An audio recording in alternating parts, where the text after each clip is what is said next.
네, 현재 시각 8시 25분 지나갑니다. 6월달 되니까 좀 코스피가 쉬어가는 분위기고 2차 전지주가 다시 또 반등 보여주니까 코스닥 흐름이 또 좋아지고 있는 것 같아요. 좀 분위기가 약간 달라지는 것 같거든요. 예, 분위기 달라지기도 하고 예. 어제 이제 미국 장을 저는 개인적으로 궁금하게 봤습니다. 네네. 이렇게 6월 시작하면서 방향을 어느 쪽으로 잡을까 싶었는데 그리고 또 약간은 어제 장을 어떻게 해석할까 좀 고민하면서 이렇게 출근을 했는데 네. 저기 굿모닝 마켓에서 정다인 아나운서가 이렇게 좀 정리를 해준 것 같아요. 아, 어떻게 정리? 시장 내에 아직도 돈은 많고 시장 참여자들은 많은 가운데에 지금 딱히 뭐 시장을 그렇게 떠날 만한 상황은 아니다. 아, 그래서 앞서 그 탐욕의 시장이라는 게 마음에 든다고 하셨군요. 표현이. 좀 이제 그런 어떤 센티멘트가 네. 시장에 있는 것 같고 그래서 또 왜 그런 얘기 있잖아요. 볼 레벨은 봐야 된다고. 아마 저 S&P 500이 4,300원 한번 찍어보겠다는 네네. 우리가 이제 나스닥에 주목을 하고 있습니다만 자 그런 상황이 돼서 얼추 한번 계산해 보니 지금 레벨에서 S&P 500이 기어이 4,300 찍는 동안이면은 우리 그냥 단순 대입을 하니까 우리도 뭐 한 2,615, 17 뭐 이렇게 나오니까 코스피가, 예. 생각보다는 이제 어쨌거나 요 2,600도 한번 우리가 가봐야 되는 거 아니냐 하는 이런 느낌이네요. 한번 그래도 터치라도 해야 예. 된다. 예. 그런 자, 그럼 생각. 오늘 네. YG경제연구소 차영조 소장님과 시장 얘기 나눠보겠습니다. 어서 오세요. 어서 오십시오. 네. 뭐 뉴욕 증시도 6월 출발 좋네요. 예, 그렇습니다. 굉장히 뭐 2월도 뉴욕 증시도 이제 쉬고 난 다음에 이제 굉장히 출발이 산뜻했는데요. 저도 이제 앞서 지금 소장님 말씀하신 이준호 소장님 말씀하신 것처럼 거기 지금 시장을 좀 긍정적으로 봐야 될 요소들이 더 많지 않은가 싶습니다. 저희들이 이제 지금 시장에 대해서 그동안 걱정했었던 것들은 연준이 지속적으로 이제 금리를 올리고 있고 뭐 아직도 이제 뭐 6월 달에 어떻게 될지 결정난 건 없죠. 그러다 보면 기업들이 고통을 받을 것이고 경기 둔화가 오지 않을까라는 그런 우려감들이 상당히 있었고 여기에 대해서 우리가 작년서부터 굉장히 많이 걱정을 해왔죠. 그런데 지금 시장에 나타나고 있는 그 상황은 조금 그거에서 벗어나 있다라고 말씀드릴 수가 있겠습니다. 첫 번째가 기업들의 이익 가이던스가 올라가고 있다는 겁니다. 이것은 우리나라뿐만이 아니라 글로벌 전체적으로 이익 가이던스가 올라가고 있다는 거죠. 물론 우리가 지금 상당히 많이 낮춰놓은 레벨입니다. 평상시에 이제 100을 하고 있는 것이 지금은 110을 하겠다라는 게 아니라 한 7, 80 정도로 낮춰놨는데 이게 8, 90 정도까지 올라가기 시작했다라는 거죠. 그 어찌됐든 하지만 우리가 상당히 낮게 생각했었던 것보다는 이익이 조금 개선되는 것들이 나타나는 거죠. 근데 작년과 다른 양상은 뭐냐면 작년 같은 경우 이런 데이터가 나온다라면 연준의 그 긴축 속도가 더 빨라지는 거 아니야? 더 세지는 거 아니야? 라고 이제 맞받아칠 수가 있는 그런 논리적인 근거가 있었죠. 하지만 지금은 그런 논리적 근거가 어느 정도 사라졌다라는 거죠. 아무리 고용지표라든지 이런 것들이 세게 나온다 하더라도 연준이 쓸 수 있는 카드가 지금 별로 없다라고 보면 지금 이제 시장에서는 그런 거죠. 작년만 하더라도 모든 것이 좋으면 연준이 우리를 세게 때릴 수 있을 것이야라는 우려감이 있었다라면 이제는 좋아도 연준이 못 때린다라면 이제는 우리가 이것을 봐야 되는 거 아닐까? 여전히 한쪽에서는 금리 인상이라든지 경기 둔화에 대한 우려감이 있기 때문에 산뜻하진 않다 하더라도 오롯이 즐기긴 어렵다 하더라도 오히려 증시 같은 경우 이렇게 불확실성 내에서 희망이 보일 때 더 강한 움직임을 보이는 거 아니겠습니까? 예. 그동안 2022년에 충분히 또 조정을 받았었던 상황이기 때문에 지금 글로벌 투자자들 입장에서 보면 이 정도는 됐다. 이 정도면 이제는 좀 투자에 나서도 되지 않을까라는 움직임들이 이건 뭐 제가 어떤 그런 것보다는 현재 지금 있는 상황을 해석하려고 하다 보니까 이런 해석이 가능하지 않겠는가 말씀드릴 수가 있겠습니다. 그러니까 이제 주말이면은 그 이제 고용 보고서가 나오게 되는데 네. 그 이전에 발표된 게 지금 ADP 민간 고용 이거는 지금 굉장히 좋잖아요. 그럼에도 불구하고 경기 침체 우려가 여전하기 때문에 연준 입장에서는 강하게 긴축을 몰아붙일 수가 없다 이런 해석인가요? 뭐 그 여러 가지 해석이 가능하겠죠. 이제 불과 얼마 안 네. 있으면 이제 연준이 또 회의를 하지 않습니까? 이제 네. 금리 결정을 하는데 지금 현재 그 데이터를 보고 결정하는 거기 때문에 파월 의장이라든지 연준 의원들도 어떤 생각을 하고 있는지 모르겠어요. 왜냐하면 데이터들이 엇갈린 것들이 나오고 있고 좀 고용이 굉장히 좋고 고용 데이터가 나오는 거 이전에 지금 보게 된다라면 미국은 그게 있습니다. 이제 그 고용을 하기 위해서 그것을 이제 그 발표하는 그런 게 있는데 그게 지금 현재 실업률보다 더 높아요. 그러니까 기업들이 더 많은 사람들을 뽑으려고 졸스 말씀하시는 거죠? 예, 네, 그거, 네. 예. 네. 예. 그런 것들이 지금 하기 때문에 미국은 고용이 좋다라는 거죠. 이렇게 고용이 좋으면 연준 입장에서는 금리를 올릴 수밖에 없는 거죠. 그래서 지금 현재 부채한도 협상 이후에 6월 달에 이제 10일 좀 중순에 이제 발표가 되지만 원래 이제 스킵이라는 단어를 쓰면서 월가에서는 6월 달에 금리 인상이 없을 것으로 봤었는데 스킵, 예. 근데 지금 이제 그게 50%를 넘어선 상태거든요. 그렇긴 하지만 그렇다 하더라도 지금 이제 월가에서 보는 것은 6월에 동결할 수도 있고 아니면 한 차례 올릴 수 있지만 그 이상은 힘들 것이다라는 거죠. 그렇기 때문에 지금 이제 이런 보고서가 나오면 과거 같으면 말씀하신 것처럼 연준이 세게 때릴 것 때문에 증시가 못 올랐는데 이제는 연준이 세게 때려도 이게 마지막 때릴 것이야라고 보는 거기 때문에 증시가 그런 것에 대해서 특별한 고민 없이 강한 랠리를 펼치는 하나의 원동력이 아니겠나 이렇게 설명을 드릴 수가 있겠습니다. 아까 뭐 인사이트 리더에서 이제 그 필립 제퍼슨 연준 부의장 지명자가 네네. 얘기했음에도 불구하고 뭐 금리 인상 가능해 이런 얘기를 시장 사람이 했습니다만 저는 그 이전에 앞서서 지금 돌아가는 판이 아무래도 이게 내년에 미국 대선이라는 그렇죠. 어떤 정치적인 일정도 우리 시장 참여자들이 염두에 두고 있는 것 같아요. 그 사람 결국 이 와중에 어떻게 판을 깨겠느냐는 것이죠. 대선을 앞두고. 네. 예. 그렇습니다. 지금 이제 부채한도 협상도 저는 네. 그런 맥락으로 봅니다. 우리가 이제 2011년도에 공화당이 한번 판을 깬 적이 있지 않습니까? 공화당이 2011년에 판을 깨면서 국가 신용 등급이 떨어지다 보니까 지금 똑같죠. 지금도 바이든 대통령 지지율이 그렇게 높은 수준은 아니죠. 그때 오히려 그 깨고 나서 그 정치적으로 선거 측면에서는 오히려 민주당이 덕을 봤죠. 덕을 봤죠. 그때 네, 당시 오바마 네. 대통령이 첫 흑인 대통령이어가지고 그렇게 지지율이 높지 않았었던 상황인데 예. 오히려 공화당이 역풍을 맞았던 그런 경험이 있기 때문에 이번에도 그런 것들을 서로 간에 걱정을 했고 이번에 또 대통령 선거만 있는 게 아니라 주지사 선거도 있습니다. 그렇습니다. 그러면 예. 이제 상원 의원들 같은 경우 이제 주지사를 꿈꾸는 사람도 있는 거고 상하원 의원 또 선거도 있기 때문에 선거가 세 개가 동시에 몰려 있거든요. 네네. 그렇기 때문에 정치인들 입장에서 보면 이 상황을 나름대로 자기의 이해관계에 따라서 예. 조금 끌고 가는 것들에 대한 것들도 이제부터는 선거가 눈앞에 들어왔다 이렇게 봐야 될 것 뭐 같습니다. 입만 열면 국민을 위해서겠지만 그 사람들 눈에는 지금 당장 자기 속 시원하게 얘기해 주시네요. 네. 예. 네. 그래서 아무튼 이제 뭐 이해관계라는 것을 뭐 우리가 이제 그런 것들은 어떻게 보면 상수기 때문에 그게 이제 그 다른 논의가 또 필요하긴 하겠지만 그냥 있는 그대로 또 경제 입장에서 보면 그들을 또 그걸 우리가 보고 읽어야 내 계좌가 실책이 없지 않을까 저는 그렇게 해석하고 근데 싶어요. 좀 차 소장님 보시기에도 시장 변동성은 앞으로도 좀 계속 클 것 같지 않은가요? 저는 이런 생각이 들더라고요. 이른바 그 CME 패드워치 네. 뭐 6월달에 금리를 올릴까 내릴까 연말에 가면 금리 인하할까 안 할까 하루하루가 달라요. 그러니까 하루하루가 다른데다가 엔비디아 보세요. 그러니 어제는 5%대 상승이지만 그 전날은 또 5%대 하락이니 그냥 한번 푹 빠졌다 또 원위치 한 거죠. 네 그렇습니다. 이러니 이게 지금 여기서 엔비디아만 갖고도 미국에서도 월가에서도 다 얘기 나오잖아요. 좋은 회사 맞는 거 알고 앞으로 돈 많이 벌 것도 알지만 너무 높은 거 아니니 하는 의심은 계속 있다 보니 이 세력들 간에 계속 갈 거야 하는 쪽하고 부딪히면서 왔다 갔다 하지 않을까 싶기도 하고. 그러니까 이제 이렇게 저는 좀 그걸 좀 정리해드리고 싶습니다. 이제 미국이 금리 인상과 네. 피봇에 대한 얘기들은 항상 월가에서 이제 극단적인 얘기들이 있었기 때문에 그 부분은 계속해서 이제 갈리는 부분들이고 엔비디아 같은 경우도 장중에 시총 1조 달러를 찍지 않았습니까? 굉장히 이제 했고 최근에 또 급등을 해버렸죠. 그러니까 아무래도 급등을 하고 나면 이준호 선생님 말씀하신 것처럼 변동성이 생길 수밖에 없다라는 거죠. 올해 엔비디아가 거의 160% 올랐습니다. 맞아요. 엄청나게 오른 거죠. 금년 들었으면. 예, 그렇습니다.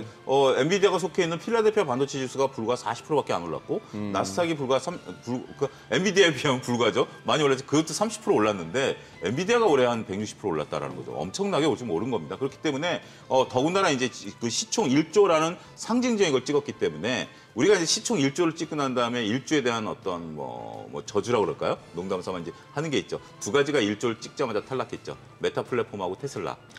그게 이제 1조 달러를 찍고 나서 찍고 이제 떨어졌기 때문에 과연 이제 반도체 기업이 1조 달러가 맞느냐라는 이제 논쟁들은 뭐 캐시우드 원리부터 시작해서 뭐 여러 가지 이제 논쟁들이 네. 시작이 되고 있는 부분들이기 때문에 논쟁이 있기 때문에 변동성들이 있다라고 보는 거고 그렇지만 이제 한쪽에서 보는 것은 지금 엔비디아가 하고 있는 GPU 같은 경우 네. 지금 현재 주문을 넣어도 한 6개월을 기다려야 되기 되기 때문에 항상 하는 얘기가 있겠죠. 엔비디아가 지금 주가가 적절하냐 보면 실적이 뒷받침이 돼 있다라고 얘기를 하는 거죠. 지금 이제 주문이 밀려 있고 1분기 실적이 잘 나왔고 2분기도 현재 주문이 밀려 있는 상태이고 이런 것들이 앞으로 새로운 먹거리, 새로운 산업을 여는 것이다. 우리가 애플이 지금 시총이 이렇게 높았었던 것이 이 핸드폰이라는 것을 통해서 여기 인터넷이 들어오는 시대의 어떤 변화를 가져왔다라면 이제는 챗 GPT가 또 하나의 시대를 변화를 이끌 것이고 그 변화를 하기 위해서는 GPU가 필요하기 때문에 그 GPU를 구동하는 것은 엔비디아. 그 GPU라는 단어를 누가 만들었는지 아십니까? 엔비디아가 만들었습니다. 그러니까 그러니까 이제 원래 이제 CPU라는 단어가 있었고 이제 그것을 엔비디아가 CPU를 못 만들다 보니까 인텔이 이제 1등이죠. 그러다 보니까 이제 그래픽 카드 그러니까 이제 CPU는 간단하게 말씀드리면 직렬이라서 계산이 굉장히 정확하고 디테일하게 들어갑니다. 그렇지만 게임을 할 때는 이런 게 필요 없는 거죠. 그냥 병렬 구조를 가지고 적당히 이제 양쪽에서 구동이 되는 거예요. 그게 GPU거든요. 근데 이게 발달하다 보니까 인공지능 같은 경우 CPU처럼 정확할 것까지는 없죠. 정확히 뭐 소수점 끝자리까지 계산하는 게 아니라 빨리 데이터를 끌어오는 게 중요하기 때문에 GPU가 이제 들어가기 시작하는 거거든요. 여기에 이제 특화된 부분들이기 때문에 논쟁은 계속될 것 같습니다. 그러니까 결국 이게 1조 달러라는 것에 대해서 상징적인 의미이냐 아니면 정말 이 GPU가 이 GPU 그리고 이제 챗 GPT가 시대를 바꾸는 또 하나의 제2의 애플처럼 무엇을 바꿀 것인가에 대해서는 계속해서 논쟁이 있을 것으로 보여지고 그 논쟁 과정이 진행되는 동안은 변동성이 있을 거고 그 논쟁이 끝난 다음에 주가 향방이 다시 결정되지 않을까 말씀드릴 수 있겠습니다. 옛날에 그 미국에 한창 금광 개발할 때 금광 회사보다도 청바지 회사가 더 뭐 돈도 잘 벌고 그랬다듯이 요즘은 또 그런가 봐요. AI 시대가 열린다고 하니까 AI 때문에 이 엔비디아 같은 그 청바지 만드는 회사죠. 그때 비유하면 청바지 만드는 회사는 진짜 확연하게 보이는데 과연 AI가 수익성으로 연결될 수 있을까 하는 부분은 이제 아직까지 이제 월가에서 그거는 한번 봐야 된다 하는 말이 나오더라고요. 요건 이렇게 또 볼 수도 있을 것 같습니다. 지금 이제 가장 우리가 오픈 AI 중에 이제 가장 최신 버전이 그 GPT-4 버전이거든요. 거기에 이제 GPU가 1만 개가 들어갔습니다. 근데 GPU 하나 가격이 한 4천만 원이거든요. 그러니까 어마어마한 데이터죠. 거의 90%를 엔비디아가 이제 하고 있으니까. 근데 이제 엔비디아 입장에서는 그런 거죠. 말씀하신 것처럼 금을 채굴하는 사람이 과연 금을 채굴했느냐는 상관없는 거죠. 청바지판은 없잖아. 그러니까 이제 결국 우리가 이제 이 AI도 길게 보면 이익을 내는 회사가 있고 이익을 못 내는 회사가 분명 존재할 겁니다. 지금 이제 막대한 투자가 들어가니까 뒤에서 이제 웃고 있는 게 GPU에 엔비디아가 웃고 있는 거고 엔비디아 입장에서는 별로 그렇게 크게 생각하지 않는 거죠. 어떻게 보면 우리가 이제 2차 전지 소재 업체들을 제가 작년서부터 말씀드려 왔었던 것 중에 하나가 뭐냐면 2차 전지 셀 업체들은 경쟁이 굉장히 심한 거죠. 우리가 이제 뭐 LFP가 들어가느냐 뭐가 들어가느냐에 따라서 셀 업체는 경쟁이 심하지만 셀 업체들이 경쟁이 심할수록 뒤에서 웃고 있는 건 소재거든요. 그거를 이제 말씀드린 것처럼 엔비디아는 좀 그런 개념이고 근데 어쨌든 지금은 인공지능을 하지 않는 이상 뒤처진다라는 기업들의 어떤 절대절명의 그런 것들이 있기 때문에 당분간 저런 것들이 투자가 늘어날 것이고 뭐 그 논쟁 속에서 엔비디아의 변동성은 계속 있지 않을까 이렇게 정리해드릴 수 있을 것 같습니다. 그러면은 일단 이제 미국의 정치권 이슈 이제 부채 한도는 좀 일단락이 되는 거고 그렇죠. 이제 그 FOMC 이슈도 시장에는 큰 영향을 미치지는 않을 거다라고 보시는 거고. 예, 그렇습니다. 이제 뭐 부채 한도는 오늘 이제 상원 이제 들어갈 것이고 그다음에 네. 주말에 대통령 사인하면 이제 법적으로 이제 발효가 되니까. 패스트 트랙으로 한다고 예, 하니까, 이제 뭐 그렇게 되는 거니까 이제 그 부분은 이제 끝났다라고 봐야 될 것 같고 뭐 특히 이제 민주당에서도 원래 3분의 1이 반대를 하긴 했지만 여기서 이제 판을 엎을 상황은 아니기 때문에 네네. 되는 거고 이제 이제 10일 정도 되면 이제 그 FOMC가 열리지만 그 지금 현재 뭐 좀 갈리는 거 아니겠습니까? 이제 스킵이냐, 아까 동결이냐, 인상이냐라는데 인상을 한다 하더라도 시장에 미치는 영향은 그렇게 크지 않을 가능성이 높지 않겠는가? 그럼 그렇게 봐야 하반기 됩니다. 시장이 더 좋아질 거라고 보시는 거예요? 지금 그 하반기 시장은 보통 이제 우리가 2023년을 증권가에서 2022년도에 예상을 했을 때 네. 상저하고를 이제 많은 분들이 말씀하셨어요. 그러니까 2022년도에 워낙 안 좋았기 때문에 그러한 흐름들이 2023년 그 상반기까지 유지되다가 하반기부터 돌아설 것이다라는. 근데 생각보다 상반기가 또 좋았잖아요. 상반기가 네. 좋았죠. 근데 상반기가 좋았던 것은 새로운 산업들이 이제 이끈 거죠. 네. 어떻게 보면 우리나라 국내 시장으로 보면 인공지능과 로봇, 그다음에 2차 전지 이런 것들이 이끌었는데 하반기 때 되면 반도체 시장도 돌아서거든요. 그리고 서두에도 말씀드렸다시피 전반적인 기업들의 그 EPS 전망치, 그러니까 이익 전망치들이 또 돌아서고 있기 때문에 하반기엔 특별히 나쁠 요소를 찾기는 어려울 것 같습니다. 근데 문제는 이제 상반기 때 강했었던 업종들이 다시 갈 거냐? 라고 봤을 때는 변동성이 좀 있을 가능성이 있지만 전반적인 시장 분위기는 하반기 때 그렇게 우리가 악재 요소를 찾기는 어렵다. 조금 긍정적으로 봐도 되지 않을까 말씀드릴 수 있겠습니다. 네. 우리 예. 예. 부딪혔네. 그래요. 제가 수급 좀 여쭤볼게요. 예. 최근에 외국인이 좀 계속 사주는 그렇죠. 모습이었는데 어제 보니까 그 매수 규모가 좀 줄면서 오히려 전체적으로 봤을 때는 소폭이지만 매도 우위였거든요. 이거 괜찮은 거예요? 그러니까 조금 그것도 지금 현재 가시권에 들어온 거죠. 이제 매수를 들어온 집중적이 된 게 네. 삼성전자, SK하이닉스였죠. 그렇죠. 예. 삼성전자, SK하이닉스였기 때문에 거기에 대해서는 지금 이제 우리가 지금 엔비디아 변동성에 따라서 삼성전자와 SK하이닉스의 변동성도 같이 될 것이다. 그러니까 엔비디아는 GPU를 만들고 삼성전자와 SK하이닉스는 GPU를 만드는 게 아니라 HBM을 만들거든요. 그러니까 이제 AI라는 것이 구동하려면 두 가지가 필요합니다. 단순하게 보면 GPU와 GPU를 지원하는 칩인 HBM이 필요한데 이 HBM의 글로벌리 50%를 하이닉스가 만들고 네. 40%를 삼성전자가 만들거든요. 아, 예. 그리고 이제 10%를 마이크론이 만드는 거죠. 그런 건데 그러다 보니까 이제 인공지능 관련해서 엔비디아의 GPU가 팔리면 HBM이 팔린다라는 개념으로 들어왔었던 거죠. 그런데 이제 한쪽에서는 좀 그런 것들이 있습니다. 엔비디아 변동성이 확대되면 삼성전자와 SK하이닉스에 과연 매수가 들어올 수 있을까라는 측면에 또 보는 것도 있고요. 또 한 가지는 환율 문제를 봤을 때 지금 현재 우리가 미국이 금리 인상을 더 이상 하지 않게 되면 원화 강세 기조가 이루어지기 어렵다라고 보면 달러 강세가 이루어지기 어렵다라고 보면 우리 환에 베팅한 외국인들도 있는 거 아니겠는가. 네네. 원화가 이제 강세로 돌아설 거니까 그런 것들에 대한 것들이 또 유지될 것인가 여러 가지 설들은 있습니다. 그렇지만 우리가 이제 외국인들의 모습들은 사후적으로 판명할 수 있기 때문에 일단 한번 쉬어갈 가능성은 있다라고 봐요. 일단 6월 달에 쉬어갈 가능성은 있다라고 보지만 전반적으로 지금 글로벌 경기에 대한 어떤 강한 자신감 이런 것들이 있다라면 외국인들이 들어올 수 있겠죠. 한 가지 여기서 말씀드릴 수 있는 것은 만약에 미국이 이번에 금리를 인상하면 예. 우리랑 2%포인트 금리 격차가 벌어집니다.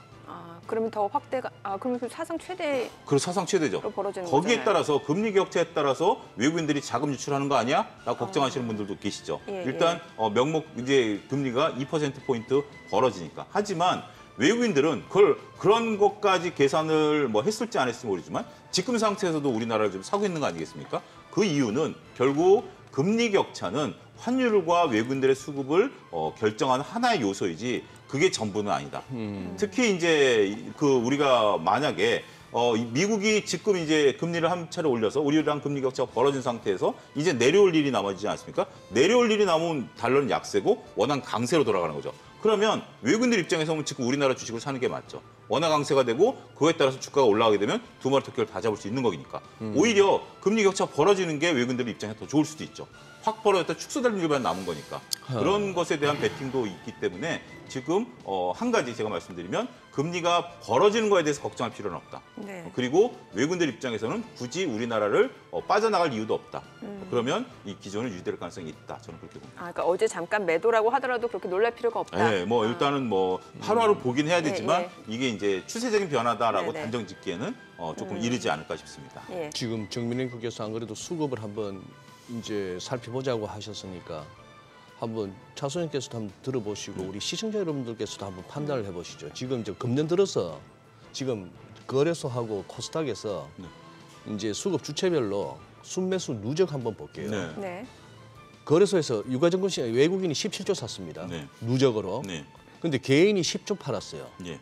그리고 기관이 8조 6천억 팔았습니다. 예. 네. 지금 이렇게 될 것 같으면 벌써 여기서 기관에는 이제 연기금 2조 4천억 판 것도 포함한 8조 6천억 순매도인데 이게 18조가 훅 넘는데 그럼 외국인보다 더 많이 팔았고 이 격차를 누가 메웠느냐.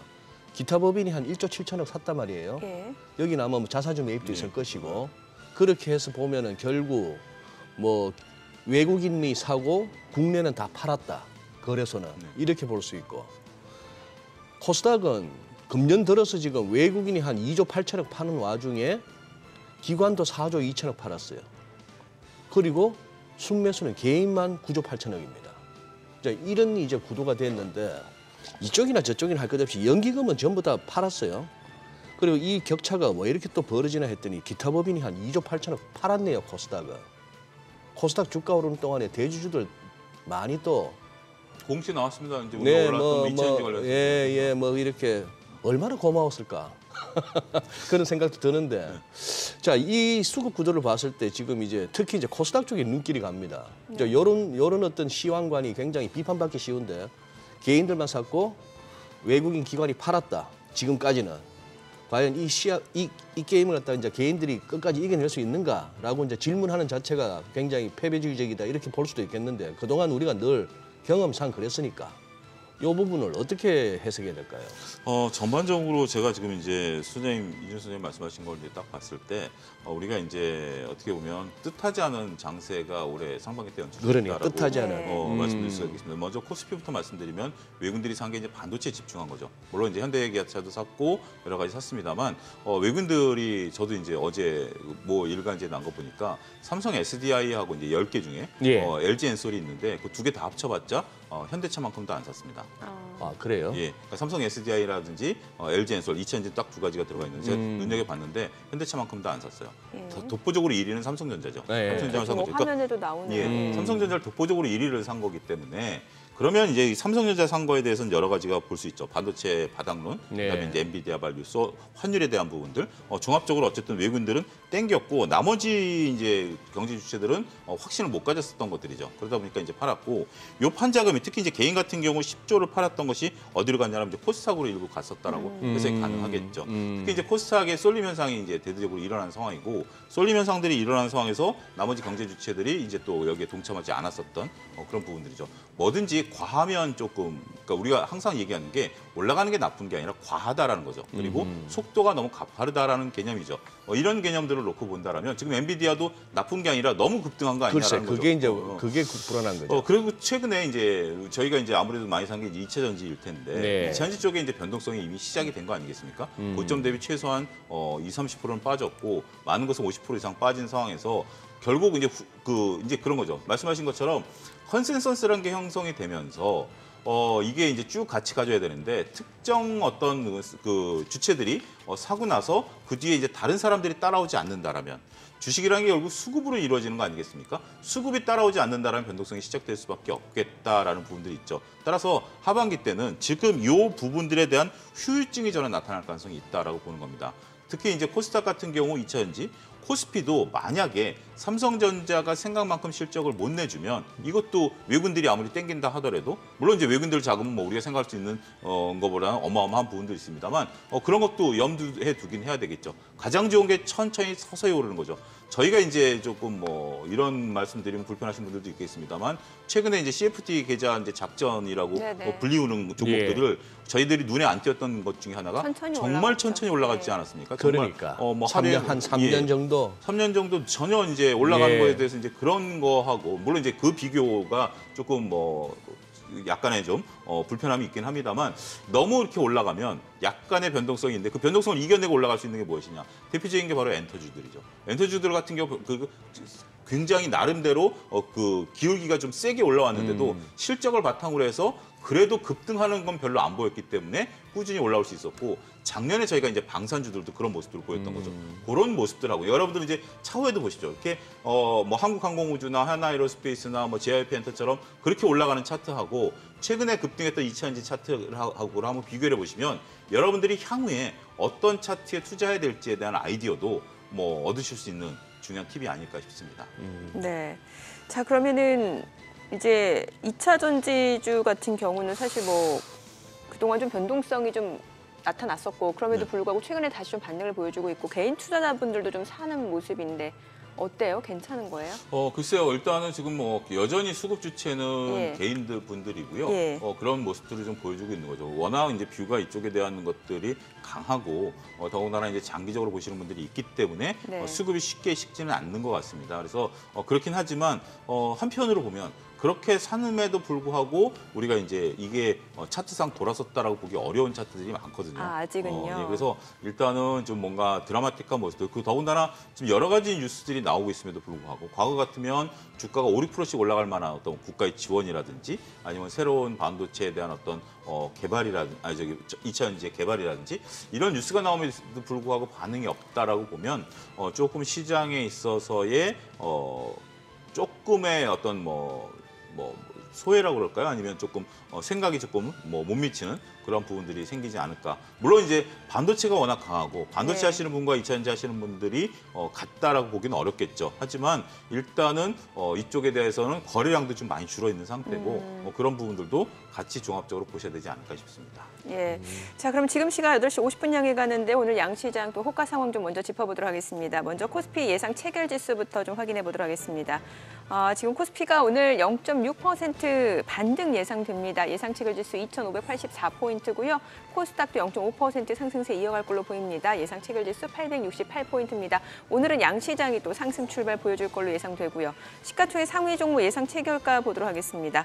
간밤에 이제 엔비디아가 주가가 다시 급등을 했습니다. 그에 따라 오늘 국내 증시에서도 삼성전자, SK하이닉스, 일단 호가에서는 또 상승이 좀 예상되는 분위기죠. 삼성전자가 1% 상승 예상되고요. 예상 체결가 71,700원, SK하이닉스도 0.3% 상승 예상됩니다. 예상 체결가 117,700원으로 집계가 되고 있습니다.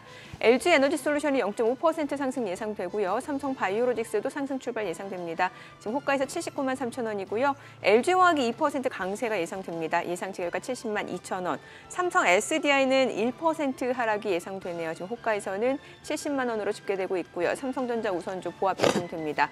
현대차, 기아가 각각 0.5%, 0.4% 상승 예상되고요. 네이버 보합 출발 예상되고 있습니다. 코스닥 시가총액 상위 종목 예상 체결가도 보도록 하겠습니다. 에코프로비엠 오늘 반등 흐름 이어갈 걸로 보입니다. 지금 호가에서는 1.4% 상승 예상되고요. 예상 체결가 25만 3천 원이죠. 에코프로는 반면에 1% 하락이 예상됩니다. 예상 체결가 55만 6천 원. 셀트리온 헬스케어 그리고 LNF 모두 상승 출발 예상되고요. HLB도 0.5% 올라갈 걸로 보입니다. 예상 체결가 38,050원입니다. 이 가운데 지금 셀트리온 제약은 0.4% 상승 예상되네요. 지금 호가에서는 87,600원, JYP 엔터테인먼트도 상승 출발 예상되고요. 카카오게임즈, 펄어비스도 상승 예상됩니다. 오스템 임플란트 보합 출발 예상되고 있습니다. 다만 뭐 어디까지나 호가는 또 호가일 뿐이고 개장하고 나서 뭐 시초가라든지 장중 주가로 굉장히 달라질 수 있다는 점 염두에 두셔야 될 것 같고요. 이제 개장까지 8분 남았습니다. 뭐 일단 오늘 양시장이 뭐 강원 뉴욕 증시가 올라서인지는 모르겠습니다만 그래도 예. 코스피 오늘 또 상승 출발 예상되는데 어떻게 보세요? 네, 예. 뭐 지금 뭐 예상 체결 지수 저 정도 나오는 거는 뭐 저 미국장이나 유럽장 봐서는 이렇게 뭐 리즈너블하다 이렇게 보여지고 네. 그냥 뒷심을 갖다가 끝까지 유지해주는 뭐 그런 장이 된다면은 이제 훨씬 좀 믿을 만한 장이 될 것 같습니다. 그래요. 소장님은 어떻게 보세요? 예, 이제 저희가 이제 말씀하신 것처럼 뭐 여러 가지 좀 고민할 거리가 이제 좀 생긴 거죠. 네. 오늘 하고 월요일 하고 나면 또 화요일 날 또 쉬죠. 또 현충일이 있죠. 예, 현충일이 예. 또 있죠. 그런 상태에서 일단 특별한 제가 이제 요걸 말씀드리는 게 바로미터가 일단 없다라는 겁니다. 뭐냐면 미국의 이제 부채 한도 협상은 이제 끝났죠. 네. 그리고 이제 금리에 대한 부분은 이제 11일로 넘어가니까 다다음 주로 넘어가는 거가 돼버리는 거기 때문에 어떻게 보면 공교롭게도 우리가 집중해야 될 지표들이 없는 거죠. 그런데 그동안 이제 어떻게 보면 이번 주 우리가 집중했던 것은 엔비디아에 집중을 했었던 건데 부채 한도를 한쪽에 생각했지만 많은 분들이 잘 넘어갈 것이다라고 봤었고 엔비디아 했는데 엔비디아 변동성이 이제 확대되지 않았습니까? 선생님 말씀하신 것처럼 5% 빠지고 5% 올라는 건 덜 오르는 거죠. 덜 올랐죠. 덜 올랐죠. 상대적으로 보면 이제 조금 이제 변동성이 시작된 거죠. 그런 상태에서 지금 호가를 보면 삼성전자는 1% 올랐는데 하이닉스는 1% 오히려 빠집니다. 그래서 만약에 이게 또 변동성이 시작이 되면 일단 시장은 조금 투자자들의 관심권에서 단기적으로 멀어질 수도 있다. 네. 그러니까 이제 오늘 월요일까지 이제 집중해서 이제 보는 분들이 좀 많이 좀 저조할 수도 있다. 뭔가 좀 봐야 될 거리가 있어야 좀 집중해서 보는데 조금 쉬어간다라는 분위기가 좀 생길 수도 있을 것 같아요. 그러면 네. 저는 이제 두 가지를 봅니다. 일단 첫 번째는 많은 분들이 관심을 갖는 삼성전자와 SK하이닉스의 이제 방향, 그리고 이제 거래량, 전체적인 시장의 거래량, 이를 좀 봐야 될 것 같아요. 만약에 거래량이 그렇게 높지 않는다라면 물론 이제 뭐 간헐적으로 치고 나가는 종목들 한두 종목들이 생기긴 하겠습니다만 시장은 오늘과 월요일은 조금 쉬어가는 분위기가 될 수도 있겠다. 그런 상태에서 크게 빠지도 크게 오르지도 않을 가능성이 높다. 저는 그렇게 좀 단기적으로는 좀 보고 싶습니다. 지금 반도체주로 돈 벌고 계시는 분 얼마나 계실까요? 아무래도 길게 그렇죠. 아니, 왜냐하면 예, 제가 맞습니다. 왜 이런 질문을 드리냐면 저도 삼성전자, SK하이닉스를 좀 담고는 있는데 네. 그러니까. 이게 예전에 사놓던 거라서 그렇죠. 사실 맞습니다. 수익 구간은 아니에요. 맞습니다. 이제 우리가 손실이 많이 줄었다 이거지. 그렇죠. 네네. 그러니까 저희가 지금 뭐 뭐 최근에 뭐 제약바이오 올랐다 하더라도 저도 조금 전에 차트를 쳐보니까 진짜 갖고 계셨던 분들 입장에서 보면 뭔 얘기야? 나는 지금 계좌 꿈쩍도 안 하고 있는데 바닥에 좀 올랐는데 그런 건 있죠. 근데 어쨌든 그렇다고 더 비중을 늘리는 것도 손이 안 가요, 사실은. 맞습니다. 예. 이게 참 주식이라는 게 이제 지나고 나면 그때 살 걸, 샀을 예. 걸 좀 이게 그렇게 되는 부분들인데 그래도 이제 반도체는 저희가 이제 그나마 믿고 견딜 수 있었던 주식들이기 때문에 그게 이제 회복이 되는 건데 그렇지 않은 주식은 조금 생각을 좀 달리 하셔야죠. 결국 우리가 이제 장기 투자라는 게 굉장히 어렵다라는 것도 동학개미운동에 들어오신 분들이 장기 투자하겠다라고 들어오시긴 했습니다만 이 몇 년간의 변동성에 정말 마음고생하신 분들이 많을 거예요. 장기 투자가 쉬운 게 아니구나. 이 정도 변동성을 가지고 내가 10년 투자한다 그랬는데 2년 빠지니까 내가 정말 못 살겠다라고 느끼신 분들도 많이 계실 겁니다. 그러니까 근데 개인 투자자분들이 이렇게 대형주 사기가 쉽지가 않은 거거든요. 그렇죠. 예. 그나마 근데 대형주이기 때문에 예, 버틸 그나마 수 이제 좀 있다. 버틸 수 있는 부분들인데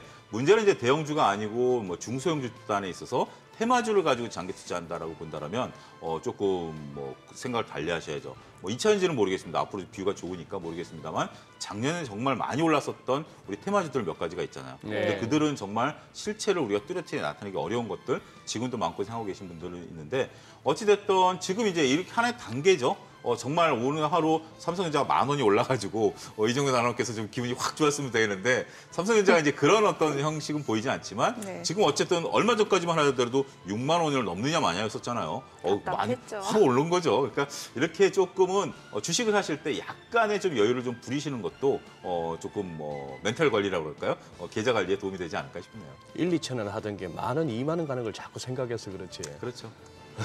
그걸 조금 이제 예. 조금 그러니까 저희 그 이제 집사람이 하는 얘기가 항상 제가 막 주식에 대해서 막 열변을 토하면 옆에서 좀 낮추세요 이제 톤을 얘기하는 것처럼 지금 여러분들이 올해 이제 어떻게 보면 좀 굉장히 흥분된 상태이신 것 같아요.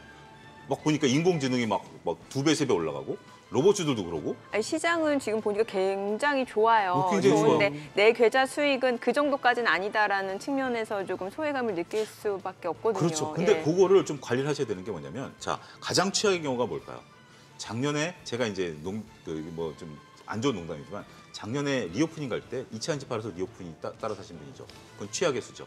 근데 그러면 타이밍 정말 잘못 잡은 거예요. 근데 그런 분들이 의외로 계세요. 근데 네. 지금 2차전지 갈 때 반도체 팔아서 2차전지 사신 분들이에요. 네. 그러니까 우리가 저희가 이제 증권에 다니다 보면 정말 황금 팔아서 뭘 산다라고 얘기하는 것처럼 가만히 좋은 주식은 기다리면 이게 순환매가 도는 거 아닙니까? 우리가 올해 상반기 때 로봇, 인공지능, 2차전지 얘기할 때 지금 이정민 아나운서는 철저히 소외감을 느끼셨을 거예요. 야, 삼성전자 아직 5만 원인데 난 이거 왜 안 가냐? 근데 어느덧 지금 그들은 빠지고 이건 올라가는 거 아니겠습니까? 그렇기 때문에 내가 갖고 있는 게 빨리 올라가고 싶게 사는 다 마음 심정인데 특히 올해 거의 불을 확 질러버린 거죠. 정말 운 좋게 2차전지를 사셨던가 로봇을 과감하게 따라 사신 분들은 2배, 3배까지 수익을 봤기 때문에 그렇지만 주식이라는 것은 이준호 선생님도 오래 겪어보셨지만 그런 거는 정말 운이지 내 실력대로 되려면 차근차근 가는 거고 저는 이정민 아나운서가 어떻게 보면 차근차근 절차를 밟아가고 있다.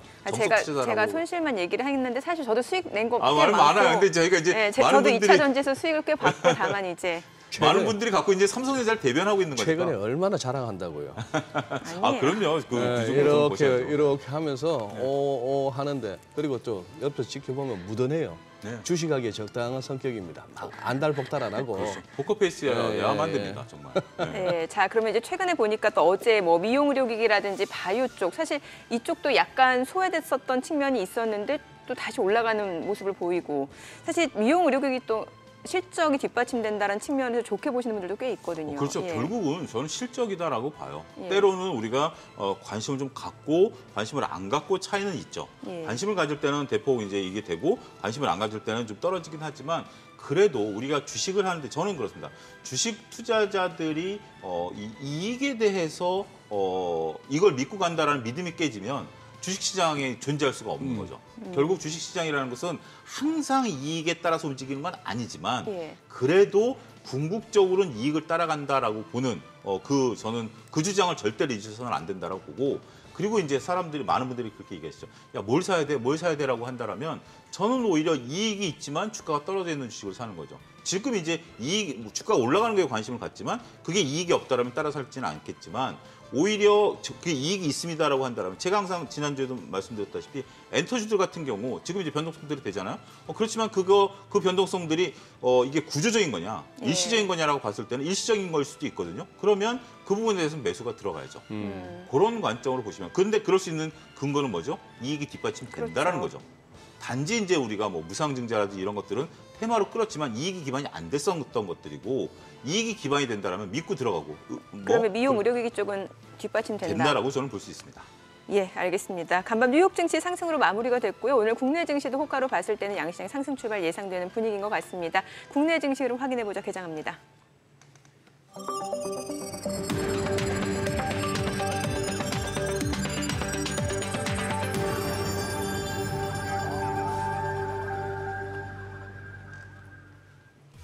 네, 6월 2일 금요일 국내 증시 개장했습니다. 지금 미국의 정치권 이슈, 부채한도 합의안, 지금 하원을 통과한 상황이고 이제 상원 통과를 앞두고 있는 모습이죠. 일단 일단락됐고요. 그에 따라 이제 미 연준, 이제 FOMC 다가오는 회의에 이제 투자자들 관심이 집중이 되고는 있습니다만 그 영향력은 예전보다 확실히 적어진 것 같습니다. 일단 금리 동결 가능성이 굉장히 높아지고 있는 상황이고 그에 따라 채권 시장에서 10년물, 2년물 수익률도 좀 하락하고 있는 모습이죠. 간밤에 엔비디아 주가가 다시 올랐고요. 주요 기술주들 상승을 나타내면서 나스닥 상승을 이끌었던 것 같습니다. 오늘 국내 증시 출발 지수 좀 보도록 하죠. 먼저 코스피입니다. 지금 현재 0.6% 올라갑니다. 호가와 분위기가 좀 비슷하네요. 2,586포인트. 코스닥도 0.28% 상승세 이어갑니다. 866포인트입니다. 시가총액 상위 종목 시초가 보도록 하겠습니다. 삼성전자 오늘 1% 올라갑니다. 71,700원에 거래되고 있는 모습이고요. 외국계 창구 쪽에서 또 활발하게 매수 주문이 좀 들어오고 있는 모습입니다. SK하이닉스도 1.2% 올라갑니다. 111,700원이고요. LG에너지솔루션 0.68% 올라가죠. 삼성바이오로직스도 0.76% 상승 중이네요. 794,000원이고요. 삼성전자 우선주도 1.5% 올라갑니다. 자, 그리고 LG화학 볼게요. 0.8% 상승 693,000원, 삼성 SDI 0.28% 올라갑니다. 현대차 기아 흐름 좋네요. 0.7%, 0.9% 올라가고 있습니다. 네이버도 소폭 상승 중이죠. 204,500원에 거래되고 있습니다. 오늘 시가총액 10위권 내에서 지금 전 종목이 좀 상승을 보여주고 있는 상황이고요. 코스닥 시가총액 상위 종목 시초가도 보도록 하겠습니다. 에코프로비엠은 호가와는 좀 분위기가 다르네요. 지금 보합권 흐름에 멈춰져 있는 상황이고 249,500원. 에코프로 0.3% 떨어집니다. 0.1% 약보합권 561,000원이고요.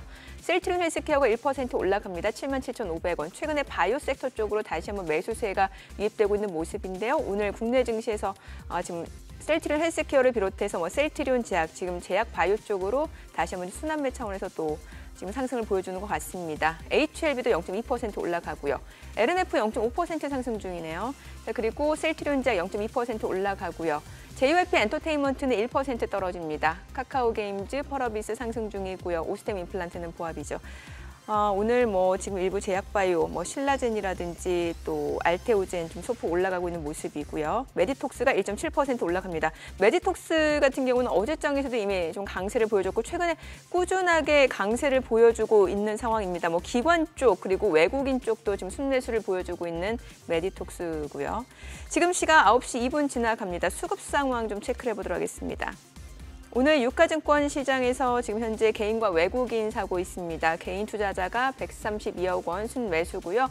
외국인도 54억 원 매수 우입니다. 기관 투자자가 180억 원 매도 우위를 나타내고 있고요. 업종별 수급 봤을 때 외국인 다시 전기전자에서 집중적으로 매수를 보여줍니다. 역시 삼성전자, SK하이닉스를 집중적으로 다시 한번 매수를 해주고 있는 모습이고요. 기관은 전기전자에서 물량을 내놓고 있는 것으로 확인이 되고 있습니다. 자, 그리고 코스닥 수급도 확인을 해보도록 하겠습니다. 코스닥 쪽은 개인 투자자 홀로 순매수입니다. 지금 현재 408억 원 매수 우이고요.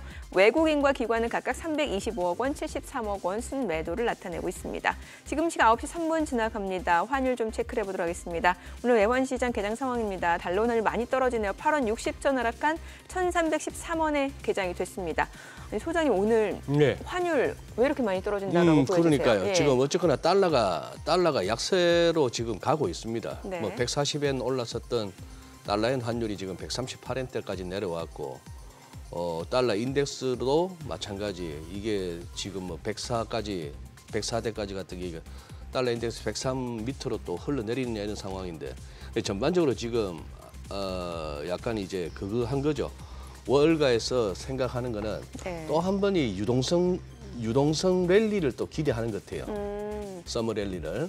유동성 랠리. 예, 또 이렇게 조금 그 필립 제퍼슨 그 지금 연준 부의장 지명자에 관해서 앞으로 외신에서 자주 나올 것 같습니다. 네. 그 사람을 통해서 이제 쓰고 싶은 거죠. 바이든 행정부는 지금 이제 내년 선거를 앞두고 뭐 경기도 경기지만 우선은 표심을 봤을 때는 시장 갖다가 이렇게 붙들어 매야 되는 이 상황이다 보니까 아마 이렇게 돈이 많이 풀린다. 그런 차원에서 또 달러도 좀 약세로 간다. 뭐 이런 식으로 흐름을 볼 것 같습니다. 그런 상황이고 지금 오히려 NDF 시세보다도 환율이 더 밀려가지고 예. 그러는데 요 1310원이 재밌어집니다. 요거 1310원에서는 일단 추가 하락은 막히는데 네. 한번 봐야 될 것 같아요. 이거 만약에 1310원 뚫고 내려가면 조금 더 하방 압력이 있는 조금 더 건가요? 하방 압력이 있고 그렇게 되면 뭐 우리 코스피 2600 한번 그러게요. 가보자 하는 흐름이 나오지 않을까 싶기도 하고. 점점 긍정적인 희망이 생기네요. 지금 그래 지금 여기서 흔히 하는 말로 지금 당장 도망갈 건 아닌 것 같아요 시장에서.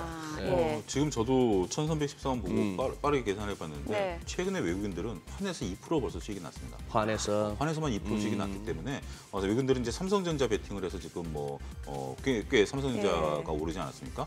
여기에 이제 환에 추가적인 2% 수익이 좀 나온 상태고 이게 이제 기주적으로 움직이기 시작한다면 우리가 이제 적정 레벨이 어느 정도냐라고 봤을 때 1,300원이 적정 레벨이냐, 1,200원이 적정 레벨이냐고 봤을 때 1,200원 시도를 한다라고 본다라면 외국인들은 엔비디아랑 상관없이 삼성전자를 더 살 수도 있겠죠. 그래서 외국인들 입장에서 본다라면 주식에서 우리가 작년에 몇 차례 봤듯이 삼성전자를 통해서 주가 시세 차익과 환 차익까지 얻어가는 그런 플레이가 지금 가능한 상태에 대한 어떤 구도도 염두에 두셔야 될 것 같아요. 단순하게 엔비디아가 좋으니까 우리 삼성전자가 움직인다. 뭐 이 시각도 있습니다만 지금 작년에도 외국인들이 삼성전자를 두 차례 끌어올렸다. 두 차례 또 끌어내린 적이 있지 않습니까? 예. 꼭 환을 가지고 그때 얘기를 했었고 여기서도 제가 계속해서 말씀드렸었던 플레이이기 때문에 이 플레이도 동시에 벌어진다라고 종합적으로 보셔야 될 것 같습니다.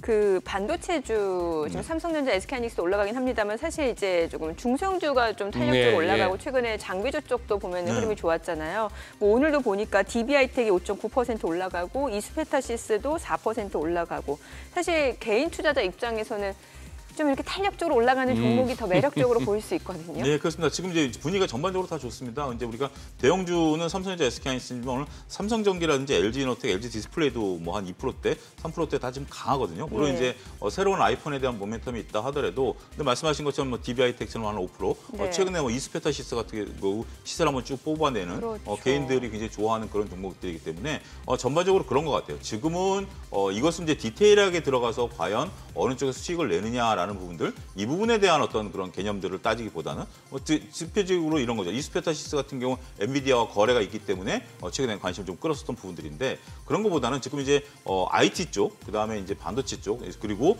전반적인 분위기가 살아나고 있다라고 좀 좀 정리해야 될 것 같아요. 한때 우리가 이제 2차 전지 쪽에 이제 몰려 있었다면 투심이 지금은 이제 IT 쪽으로 투심이 좀 확연히 몰려온 것 같고요. 그때 당시에 이제 우리가 2차 전지는 모든 2차 전지들이 다 올라가지 않았습니까? 근데 지금은 전반적으로 지수가 올라가다 보니까 이렇게 범 IT 쪽으로 모든 것들이 다 몰려가고 있다라고 말씀드릴 수가 있겠죠. 더군다나 이것들에 대한 한 측에서는 계속 실적을 또 말씀하시는 분들도 있고 바닥론을 말씀하시는 분들도 있고 새로운 모멘텀, 아이폰 신작이 나올 거고 XR기가 나올 것이고 그다음에 이제 뭐 GPU라든지 뭐 이런 부분들이 나오는 부분들에 대한 어떤 기대감들이 엮이면서 이런 것들이 움직이고 있다라고 좀 말씀드려야 되겠죠. 근데 한 가지 지금 이제 보면 우리가 이제 앞서 엔비디아를 얘기했지만 이거를 이제 구현하는 인공지능과 관련해서 올 초에 올랐던 주식들은 지금 이제 반응을 안 하거든요. 그러니까 하드웨어 쪽에 지금 이제 어떻게 보면 하나의 시장의 흐름일 것 같아요. 그러니까 이제 시장의 흐름이라는 것이 기대감을 가지고 올랐었던 상반기와 좀 다르게 지금의 시장은 오롯이 IT 쪽에 대한 기대감과 실적을 바탕으로 해서 여기에 수급이 몰려 있다. 그러니까 이 속에서 매매를 하시는 분들은 지금 이제 트레이딩 하시는 분들은 굉장히 좋은 거죠. 여기 이제 따지고 들어갔을 때는 이제 좀 결이 다르긴 하겠습니다만 지금 시장의 모습은 여기에 쏠려 있다. 이렇게 좀 봐야 될 것 같습니다. 네. 지금 뭐 2차 전지 말씀하셨지만 저같이 이렇게 차트부터 뒤지는 사람 입장에서는 요 숨 막힙니다. 요. 아, 그래요? 21선, 61선이 지금 다들 붙어가지고 에코프로, BM, 무슨 뭐 포스코홀딩스 할 것 없이 여기서 이제 요 61선 지지냐 아니냐 한 번 더 밀리느냐. 아, 뭔가 변곡점에 있는 거예요, 여기서 지금 상당히 한번 저가 매수가 들어올 만한 레벨이기도 하고. 네네. 그런데 조금만 그거 뭐 한 0. 몇 프로라도 올라오면은 또 이렇게 정리하겠다는 세력도 있고 하니까 여기서 막 옴짝달싹을 못 하는데 요 기추가 주목되는 그런 상황이네요. 여기서 야, 참 이게 벌써 몇 주째입니다. 근데 이제 60일 공방이. 그런 어떤 이렇게 그 선을 타고 올라가는 것들에 대해서 시간이 과연 유리하느냐, 시간이 불리하느냐라는 것도 한번 고민해 보셔야 될 것 같아요.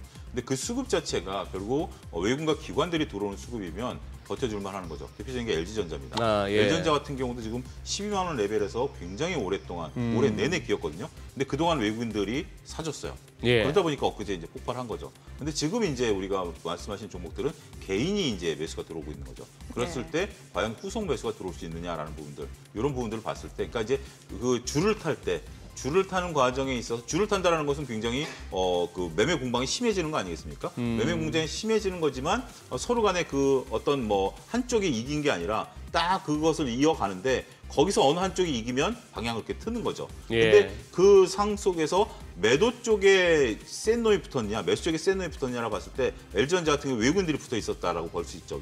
그 매수 쪽에. 그렇지만 지금 여기는 순수 이제 개인분들끼리 2차 전쟁을 하고 있다는 측면에서 보면 좀 결이 다를 수도 있다. 이렇게 좀 봐야 될 것 같습니다. 아니, 그 미국 임상 종양 학회가 있어요. 예, 저희가 뭐 예. 사실 좀 관심 바뀔 수도 있겠습니다만 보니까 그럼 바이오가 이런 걸 또 모멘텀으로도 올라가 줄 법한데 지금 움직이는 종목들은 사실 조금 중소형주예요. 뭐 제일바이오, 이글베, 진바이오텍 이거는 보면 약간 뭐 구충제라든지 이런 관련주니까 참 이걸 어떻게 봐야 될지 그러니까 어떻게 어렵네요. 보면 우리가 이제 그 매매 패턴이 그런 것 같아요. 우리가 이제 2016년, 17년도 제약바이오들이 올라갈 때는 여러 가지 이제 이유를 가지고 이제 이것들을 끌어올리다 보니까 이제 이런 학회를 가지고 이렇게 이제 막 주가 끌어올리고 해서 아직까지도 이제 그거를 말씀하시는 분들이 있어요. 근데 학회를 보면 지금 뭐 제가 그제 뉴스를 보니까 우리나라 뭐 글로벌 제약사가 하나 하는데 발표 시간이 20분이더라고요.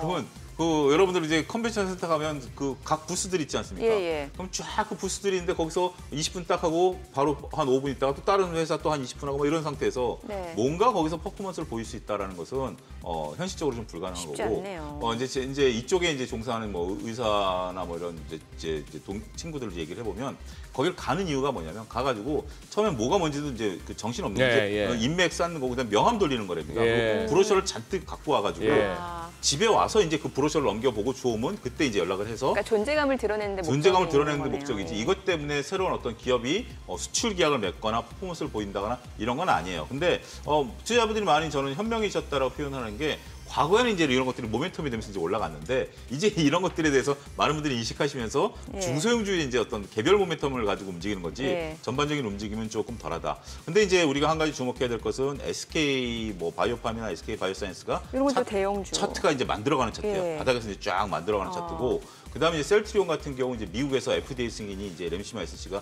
10월달에 나오거든요. 뭐 어떤 그런 기대감, 이제 실질적으로 매출이 날 수 있는 기대감들이 있는 것들이 서서히 움직이기 시작한다. 이건 어떻게 보면 파도가 이제 쫙 가는 흐름을 좀 보셔야 되고 개별 종목 움직이는 것은 역시 그 속에서 트레이딩 능하신 분들이 트레이딩을 해야지 이게 뭐 학회가 딱 열리면 이 종목이 폭등할 거야 이렇게 보는 것은 조금 연관성 떨어진다는 아니 거예요. 매지톡스는 좀 봐주세요. 매지톡스. 매직스가 최근에 강합니다. 저도 이제 요 특별한 이유를 아니, 기관이 계속 꾸준하게 사는데 지금 이제 차트가 좀 만들어지는 차트고 정말 뭐 저도 이제 엊그제 다른 분하고 농담했을 때 저도 이제 가을에 시술을 할까 좀 고민 중에 있는데 보톡스를 맞으실 거예요?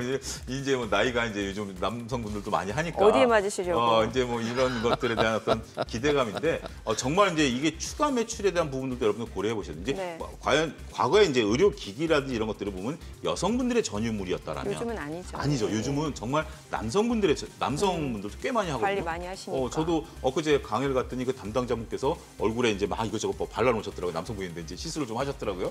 그런 것처럼 그러면 어떻게 보면 그런 거죠. 파이가 하나 더 생기는 거죠. 그렇죠?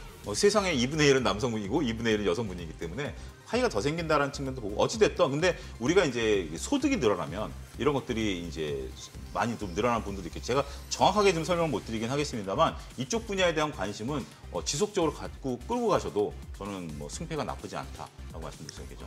아니, 차 소장님 어디가 부족해서 더 맞으시려고 넉넉하신데. 예. 여기가 좀 넉넉하셔서 맞으시려고 하시는 거 아니에요? 자, 예. 그러나 어쨌거나 아까 그 말씀 그러고 보게 또 잊고 있었네요. 다음 주 화요일 날 또 휴장이네요. 예, 휴장입니다. 이제 월급 받으시는 분들 입장에서는 어떻게 하든 월요일 날 휴가 내서 어디 응? 예. 가까운 어디라도 갔다 올까 싶을 거고 월급 주시는 입장에서는 뭔 이렇게 빨간 날짜가 많냐 싶으실 거고. 오늘 오다 라디오를 들었는데 네. 지금 어떤 청취자분이 지하철 오늘 오래간만에 앉아 오셨대요. 출근한 사람들이 출근한 사람 네. 우리가 이제 어떻게 보면 지난 월요일 같은 맞아요. 경우는 갑작스럽게 대체율이 된 거고 맞아요. 이거는 계획된 그만, 연휴이기 예. 때문에 많은 분들이 정말 그러면 주식시장에 있어서 관심이 조금 멀어질 수도 있다. 거래가 좀 한산할 수도 있고. 그렇죠. 예. 6월달 어떤 종목 담으면 수익률이 좀 좋아질까요? 섹터라도 좀 알려주세요. 일단 저는 뭐 그렇게 나쁘게 보여지진 않습니다. 여전히 지금 이제 관심 있게 보고 있는 것은 엔터 쪽 좀 엔터. 보고있고요. 그다음에 방산도 좀 모아가도 저는 좀 좋다라고 좀 방산이요. 예, 방산 모아도 있고 오히려 LCC를 그러니까 대한항공, 아시아나항공 말고 예. 거기는 이제 지금 우리가 합병 문제가 굉장히 불거져가지고 이게 무산될 가능성도 있어요. 예. 지금 이제 슬롯을 얼마큼 내주느냐인데 합병이 돼도 문제가 될 것이기 때문에 오히려 이제 여름 앞두고 LCC 같은 경우 좀 매수를 하면 상대적으로 실적 대비 우리가 관심이 좀 덜 돼 있는 쪽이기 때문에 이쪽에 대한 관심 좀 필요할 것으로 보고 지금 이제 조선주 같은 경우 좀 갖고 계신 분들 입장에서는 변동성에도 꿋꿋하게 버티시면 지금 이제 흑자 전환에 대한 얘기들 2분기 실적 나오면 한 번 더 조선주. 뽑아낼 수 있거든요. 그런 부분들까지 보시면 되지 않을까 싶습니다. 자동차는요? 자동차는 조금 우리가 상반기 때 너무 좀 땡겨온 면이 있기 때문에 그래요. 나쁘진 않은데 조금 일단은 관심권에는 두셔야 될 것 같아요. 그래서 변동성이 시작되면 매수에 들어가지만 자동차는 조금 비교 오히려 보면 5번째 중에 한 4번째 그 정도. 그러니까 그 다섯 오히려 엔터, 손가락 안에 방산 이쪽을 좋게 보시네요. 5손가락 안에 들어가지만 거기서는 조금 순위가 밀린다 이렇게 말씀드릴 수 있겠습니다. 네, 알겠습니다. 내용 잘 들었습니다. 고맙습니다. 네, 고맙습니다. 감사합니다.